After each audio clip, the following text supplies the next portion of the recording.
ଏବେ ଆଗକୁ ବଢ଼ିବାର ସମୟ ଆସିଛି। କିଛି ଦିନରୁ ତୁମ ମନରେ ଆସୁଛି କି ମୁଁ ଆଗକୁ ବଢ଼ିବି କି ନାହିଁ?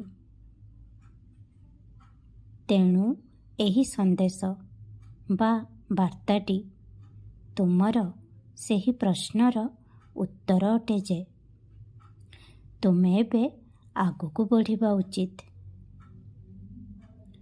ନିଶ୍ଚିତ ଭାବରେ ତୁମର ପ୍ରତ୍ୟେକ କ୍ଷେତ୍ରରେ ଉନ୍ନତି ହେବ। ଆଜିକାଲି ତୁମେ ନିଜକୁ ଏକାକୀ ଅନୁଭବ କରୁଛ।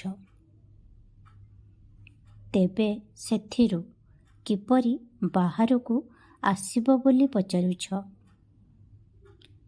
ତେଣୁ ପିଲାମାନେ, ଯଦି ତୁମ ଭାଗରେ ଏବେ ଏକାକୀ ରହିବାର ଅଛି, ତେବେ ତାହା ପଛରେ ବି ଏକ କାରଣ ଲୁଚି ରହିଛି।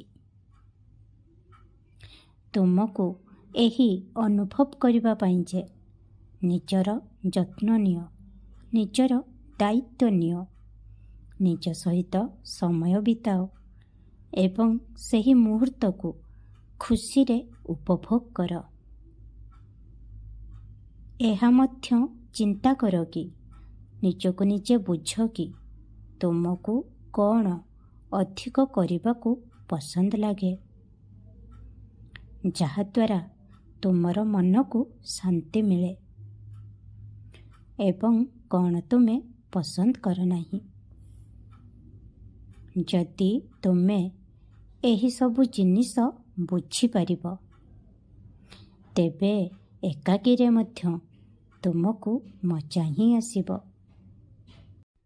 ଯଦି ତୁମେ ତୁମର କ୍ରୋଧ ଉପରେ ନିୟନ୍ତ୍ରଣ ରଖିବ, ତେବେ ତୁମର ଆଗକୁ ଥିବା ପଥ ମଧ୍ୟ ସ୍ପଷ୍ଟ ଭାବରେ ଦୃଶ୍ୟମାନ ହେବ। ତୁମକୁ ନଜର ଆସିବ। ଖୁସିରେ ରୁହ। ଓମ୍ ସାଇ ରାମ, ଜୟ ସାଇ ରାମ।